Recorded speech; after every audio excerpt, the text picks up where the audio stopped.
அனைவருக்கும் வணக்கம். நான் உங்கள் 5ஆம் தலைமுறை ஜோதிடர் ராம்குமார் ராஜேந்திரன்.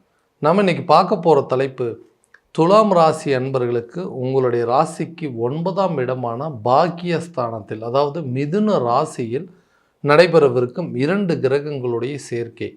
கஜலட்சுமி ராஜயோகம் என்று அழைக்கக்கூடிய இந்த நிகழ்வு குரு மற்றும் சுக்கிரன் ஆகிய 2 கிரகங்களுடைய சேர்க்கை. இந்த நிகழ்வு சுமார் 12 ஆண்டுகளுக்கு பிறகு நடைபெறவிருக்குங்க. இந்த கஜலட்சுமி ராஜயோக காலகட்டங்கள் அப்படின்னு பார்த்தீங்கன்னா, ஜூலை மாதம் 26ஆம் தேதி முதல் ஆகஸ்ட் மாதம் 21ஆம் தேதி வரை நடைபெறவிருக்குங்க. குரு ஞானத்தையும் அறிவையும் கொடுக்கக்கூடியவர் இந்த குரு பகவான். மங்களக்காரகன் என்று அழைக்கக்கூடியவர், புத்திரக்காரகன், தனக்காரகன், ஜீவக்காரகன் என்று அழைக்கக்கூடியவர் இந்த குரு. சுக்கிரன் ஒருவருக்கு ஆடம்பரம், செல்வ செழிப்பு, சொகுசு, காதல், தாம்பத்தியம், குழந்தை பாக்கியம், திருமணம், அழகு போன்ற அனைத்து அமைப்புகளையும் கொடுக்கக்கூடியவர். இந்த கஜலட்சுமி ராஜயோக காலகட்டங்களில் துலாம் ராசி அன்பர்களுக்கு எந்த விதமான அற்புதங்கள் மற்றும் சிறப்புகளை கொடுக்க போகுது அப்படிங்கிறத இந்த காணொலியில் தெளிவாகவும் துல்லியமாகவும் பார்க்கலாங்க. நம்ம சேனலை ஃபஸ்ட் டைம் பார்க்கணும்னா அந்த சப்ஸ்கிரைப் பண்ணிக்கோங்க. பெல் பட்டனை கிளிக் பண்ணி ஆல் அப்படிங்கிற ஆப்ஷன் கொடுத்துக்கோங்க. துலாம் ராசி அன்பர்கள் சுக்கிர பகவானை அதிபதியாக கொண்டவர்கள். இந்த கஜலட்சுமி ராஜயோக காலகட்டங்களில் இதுவரைக்குமே வேலை ரீதியாக இருந்து வந்த சில தடைகள் அப்படிங்கிறது அகலக்கூடிய ஒரு தருணமாக இருக்க போகுது. வேலைக்கு ரொம்ப நாளாக வேலைக்கு போயிட்டுருக்குங்க. அந்த வேலையில் ஒரு ப்ரமோஷன் அப்படிங்கிறது இல்லை, ஒரு இன்க்ரிமெண்ட் அப்படிங்கிறது இல்லை.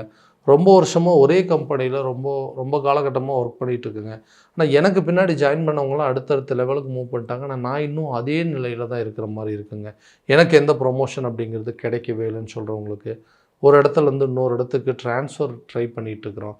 இந்த வேலை ஒர்க் பண்ணிகிட்ருக்கோம். ரொம்ப வருஷமாக வெளியூர்லேயே வேலை பார்த்துட்டுனா தன்னோட சொந்த ஊருக்கோ அல்லது தன்னோட சொந்த ஊருக்கு பக்கத்துலேயே ஏதாவது ஒரு இடத்துல ட்ரான்ஸ்ஃபர் கிடைச்சா நல்லாயிருக்கும் அப்படின்னு எதிர்பார்த்துட்டு இருக்கக்கூடிய இந்த துலாம் ராசிக்காரர்கள், அதே நேரத்தில் புதுசாக வேலை தேடிட்டு இருக்கேங்க. ரொம்ப வருஷமாக ஒரு கம்பெனியில் வேலை பார்த்துட்டு இருந்தேன். திடீர்னு என்ன நடந்ததுன்னு தெரியல, அந்த வேலையை விட்டுட்டு போகிற மாதிரி ஒரு சில சூழல் அப்படிங்கிறது ஏற்பட்டுருச்சு. அந்த நிலை அப்படிங்கிறது ஏற்பட்டுச்சு. ஸோ புதிய வேலை அப்படிங்கிறது கிடைக்குமா அப்படின்னு எதிர்பார்த்துட்டு இருக்கிறவங்களுக்கு இந்த காலகட்டங்களில் பாக்கியஸ்தானத்தில் நடைபெறக்கூடிய இந்த கிரகங்களுடைய சேர்க்கை, பட்டம் பதவிகளை தேடி வரக்கூடிய காலகட்டம் இந்த குருவுடைய அமைப்பு அப்படின்னு சொல்லுவோம். தனக்குன்னு கிடைக்க வேண்டிய ஒரு பதவி உயர்வோ சம்பள உயர்வோ அப்படிங்கிறது நிச்சயமாக உங்களை தேடி வரக்கூடிய காலமாக இருக்க போதுங்க. ரொம்ப வருஷமாக உங்களுடைய திறமைகள் என்ன, உங்களுடைய உழைப்பு என்ன அப்படிங்கிறத தெரிஞ்சிக்காமல் இருக்கக்கூடிய ஒரு சில நிதி நிறுவனங்கள், ஒரு சில நிறுவனங்கள் அப்படிங்கிறது, ஒரு சில கம்பெனிஸ் அப்படிங்கிற இடத்துல இருந்து நீங்கள் வெளியே உங்களுக்கு தகுந்த மாதிரி ஒரு வேலையை அமைத்து கொள்ளக்கூடிய ஒரு காலகட்டமாக இருக்க போது. உங்களுடைய திறமைக்கும் உங்களுடைய உழைப்புக்கும் உங்களுடைய தகுதிக்கு தகுந்தாற்போல் ஒரு வேலை கிடைக்கும். நீங்கள் இது வரைக்கும் வாங்கிட்டு இருந்த சம்பளத்தோடு நிச்சயமாக அதிக அளவு சம்பளம் வாங்கக்கூடிய ஒரு யோக காலமாக இருக்க போது இந்த கஜலட்சுமி ராஜயோக காலகட்டங்களில்.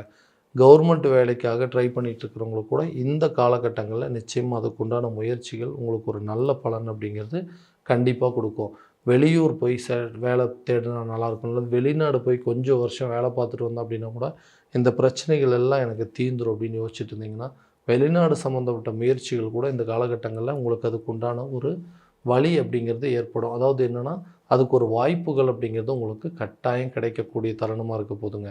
தொழில் ரீதியாக இருக்கக்கூடிய முயற்சிகள், ரொம்ப வருஷமாக நிறைய பிஸ்னஸ் பிளான் அப்படிங்கிறது வச்சிட்ருக்குங்க.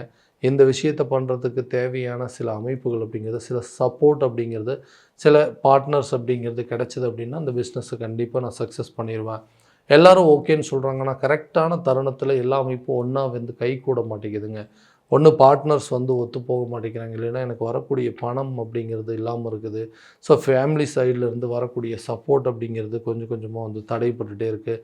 அவங்களும் ஓகே கொஞ்சம் வெயிட் பண்ண, நல்ல ஒரு டைம் வரட்டும் அப்படின்னு சொல்லி ஏதாவது ஒரு காரணத்தினால என்னை நான் பண்ணக்கூடிய பிஸ்னஸை ஸ்டார்ட் பண்ணுறதுக்கெல்லாம் டிலே ஆகிட்டுருக்கு. அந்த மாதிரி பிரச்சனைகள் கூட இந்த நேரத்தில் தீருங்க.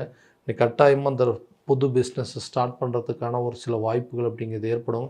இந்த நேரத்தில் உங்களுடைய பார்ட்னர்ஸ் உங்களுக்கு நல்ல ஒரு சப்போர்ட் அப்படிங்கிறது பண்ணுவாங்க. ஃபினான்ஷியல் ரீதியாகவும் உங்களுக்கு நல்ல ஒரு சப்போர்ட் அப்படிங்கிறது கிடைக்கும்.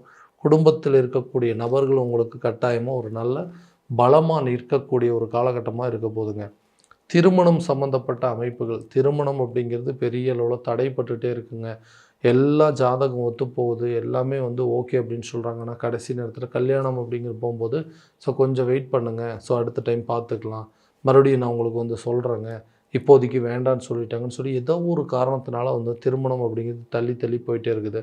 குடும்பத்தில் இருக்கிறவங்க என்ன சொன்னால் பையனுக்கோ அல்லது பொண்ணுக்கோ வந்து கரெக்டான டைமில் ஒரு மேரேஜ் பண்ணி வச்சிட்டோம்னா நமக்கு இருக்கக்கூடிய பொறுப்புகள் அப்படிங்கிறது தீரும்னு சொல்லி அவங்களும் இதனால் நிறைய மன உளைச்சல் அப்படிங்கிறது ஏற்பட்டாங்க.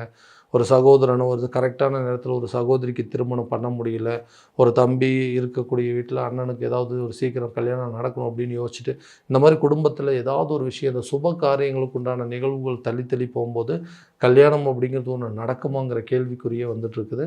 ஸோ கூடிய சீக்கிரத்தில் திருமணம் சம்மந்தப்பட்ட அமைப்புகள் அப்படிங்கிறது ஏற்படும்.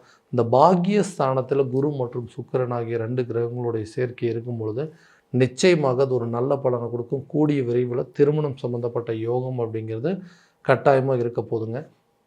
திருமணம் ஆன நபர்களுக்கு குழந்தை பாக்கியம் அப்படிங்கிறது ஒரு நல்ல குறிப்பிட்ட ஒரு நல்ல சுப தகவல்கள் அப்படிங்கிறது வந்து சேரும். மருத்துவம் ரீதியாக நிறைய ட்ரை பண்ணிட்டுங்க. அதாவது இந்த ஐவிஎஃப் சம்மந்தப்பட்ட ட்ரீட்மெண்ட் அப்படிங்கிறது எல்லா விதத்துலையும் இந்த குழந்தை நிற்கணும் அப்படிங்கிறதுக்காக இந்த குழந்தை சம்மந்தப்பட்ட விஷயங்கள் ஏற்படணுங்கிறதுக்காக நிறைய ஹாஸ்பிட்டல் போயிட்டு நிறைய மெடிசன்லாம் சாப்பிட்டாச்சு. எந்த சூழ்நிலையிலும் அதுக்கு ஒரு நல்ல ரிசல்ட் அப்படிங்கிறது இல்லை. இதனால் வந்து தேவையில்லாத செலவுகள் தான் ஜாஸ்தியாகிட்டு இருக்குது.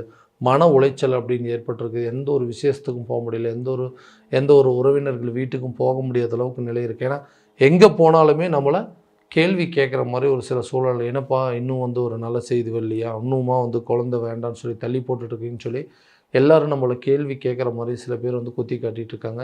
இதனால் மன உளைச்சல்கள் ஏற்பட்டு எந்த ஒரு ஃபங்க்ஷனுக்குமே போக முடியாத அளவுக்கு சில சூழ்நிலைகள் அப்படிங்கிறது இருக்குங்க.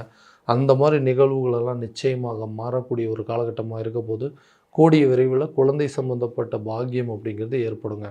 பிரிந்து இருந்த கணவன் மனைவிகள் கூட ஒன்று சேருவதற்கான சூழல் அப்படிங்கிறது ஏற்படும். கணவன் மனைவிக்கிடையே நல்ல ஒரு அந்யோன்யம் அப்படிங்கிறது ஏற்பட்டுருங்க. எதுக்கு எடுத்தாலும் தேவையில்லாமல் சண்டை போடுறாங்க, மன கஷ்டங்கள் அப்படிங்கிறது அதிகமாக இருக்குது. தேவையில்லாத பேச்சுவார்த்தைகள், தேவையில்லாத நபர்களுடைய சில தலையீடுகள் அப்படிங்கிறது 3ஆம் நபர்களுடைய குறுக்கீடுகள் எல்லாமே குடும்பத்தில் வந்ததுனால தான் இன்றைக்கி எங்களுக்குள்ள சில விஷயங்கள் அண்டர்ஸ்டாண்டிங் இல்லாமல் போயிடுச்சு. அந்த விஷயங்கள் என்னங்கிறத தெரிஞ்சுக்கிட்டு அதை எல்லாத்தையும் ஒதுக்கிட்டு உங்களுக்குள்ள ஒரு நல்ல அந்யோன்யத்தை ஏற்படுத்தி கொள்ளக்கூடிய ஒரு காலமாக இருக்க போது கணவன் மனைவிக்குள்ளே நல்ல ஒரு அண்டர்ஸ்டாண்டிங் அப்படிங்கிறது நிச்சயமாக இருக்குங்க. புதிய வீடு வாங்கக்கூடிய யோகமோ அல்லது வீடு கட்டக்கூடிய யோகம் அப்படிங்கிறதெல்லாம் இந்த காலகட்டங்களில் உங்களுக்கு அதுக்குண்டான அமைப்பு இருக்குது. ரொம்ப நாளாக வந்துட்டு வாடகை வீட்டிலே வாழக்கூடிய சில நபர்கள் எல்லாம் எப்படியாவது சொந்த வீடு கட்டி அந்த வீட்டுக்கு நம்ம வந்து குடி போகணும் அப்படின்னு யோசிச்சுட்டு நிறைய முயற்சிகள் எடுத்துகிட்டு இருக்கிறவங்க வீடு கட்ட முடியாமல் நிறைய விஷயங்கள் தடைப்பட்டுட்டே இருந்தது. ஸோ அதற்குண்டான ஒவ்வொரு அடியும் உங்களுக்கு ஒரு நல்ல பலன் அப்படிங்கிறத ஏற்படுத்தி கொடுக்குங்க.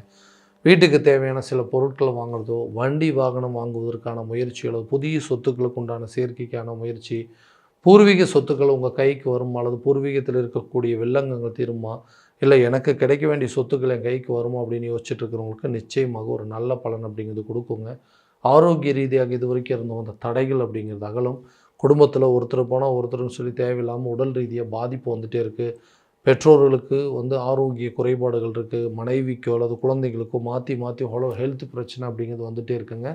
அதுக்கு நிறைய விரயங்கள் அப்படிங்கிறது செலவு பண்ணிட்டோம், நிறைய ஹாஸ்பிட்டல் செலவு பார்த்துட்ருக்கோம். எந்த இம்ப்ரூவ்மெண்ட்டுமே இல்லை அப்படின்னா நிச்சயமாக உங்களுக்கு வந்து ஆரோக்கியம் ரீதியாக இந்த நேரத்தில் ஒரு நல்ல பலன் அப்படிங்கிறது கொடுக்கும். ஆரோக்கியத்தில் நல்ல முன்னேற்றம் அப்படிங்கிறது இருக்குங்க.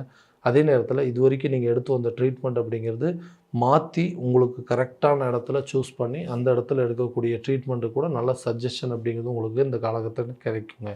அடுத்ததை பார்த்திங்கன்னா கடன் சம்மந்தப்பட்ட விஷயங்கள், கடனில் வந்து ஏதாவது ஒரு பகுதியை வந்து கடனை வந்து அடைக்கணும்னு நீங்கள் எடுக்கிற முயற்சி அல்லது ஒரு சொத்துக்களை விற்று அந்த பணத்தை வச்சு இந்த கடனை அடைக்கணும்னு நீங்கள் நிறைய ட்ரை பண்ணிகிட்ருக்கீங்க. அந்த மாதிரி விஷயங்கள் கூட உங்களுக்கு ஒர்க் அவுட் ஆகாமல் போன தருணம் அப்படிங்கிறது நிறைய இருந்திருக்கும். அந்த பிரச்சனைகள் அப்படிங்கிறது தீருங்க. கடனை கண்டிப்பாக நீங்கள் அடைப்பீங்க. கடன் இல்லாத ஒரு வாழ்க்கையை வாழ்கிறதுக்கு நீங்கள் எடுத்து வைக்கக்கூடிய ஒவ்வொரு முயற்சி கட்டாயம் நல்ல பலன் அப்படிங்கிறது கொடுக்குங்க. அதே நேரத்தில் இந்த குழந்தைகளுடைய கல்வி, ஆரம்ப கல்வியில் சேர்ப்பதற்கான வாய்ப்புகள் அப்படிங்கிறது இருக்கும். சில பேர்த்துக்கு வந்து கல்வி முடிச்சுட்டு உயர்கல்வி படிப்பதற்கான வாய்ப்பு வெளியூர்லேயோ அல்லது வேறு ஒரு காலேஜில் போய்ட்டு 2வது டிகிரி படிப்பாங்க. அதே நேரத்தில் அந்த படித்து முடித்தவங்க வேலைக்கு போவதற்கான வாய்ப்புகள் அப்படிங்கிறது நீங்கள் எதிர்பார்த்தபடி அவங்களுக்கு உண்டான சில பொறுப்புகள், அவங்களுக்கு உண்டான சில கடமைகளை முடிக்கக்கூடிய ஒரு காலகட்டமாக இருக்க போதுங்க. ஸோ இது வரைக்கும் நம்ம பார்த்ததெல்லாம் கோச்சார ரீதியான பலன்கள் மட்டும்தான். இந்த பலன்கள் அனைத்து உங்களுக்கு நடக்குமானா உங்களுடைய சுய ஜாதகத்தோடு ஒப்பிட்டு பார்த்து இந்த நிகழ்வுகள்லாம் எப்படி இருக்குது அப்படிங்கிறத தெரிஞ்சுக்கிட்டு அதற்குண்டானபடி முயற்சி எடுக்கும்போது கண்டிப்பாக நல்ல பலன் அப்படிங்கிறது கொடுக்குங்க. உங்களுடைய ஜாதகத்தை எங்கிட்ட பார்க்கணும் அப்படின்னு விருப்பப்பட்டீங்கன்னா கீழே தெரிகிற நம்பருக்கு காண்டாக்ட் பண்ணி அப்பாயின்மெண்ட் ஃபிக்ஸ் பண்ணிக்கோங்க. அப்படி இல்லையா உங்களுடைய ஜாதகத்தை வாட்ஸ்அப் மூலமாக அனுப்பிச்சி வச்சிங்க அப்படின்னா தெளிவான முறையில் கணிச்சு துல்லியமான பலன்கள் அப்படிங்கிறது உங்களுக்கு தெரியப்படுத்தப்படுங்க. மீண்டும் அடுத்த காணொளியில் உங்களை சந்திக்கும் வரை உங்களிடமிருந்து விடைபெறுவது உங்கள் ராம்குமார் ராஜேந்திரன். நன்றி.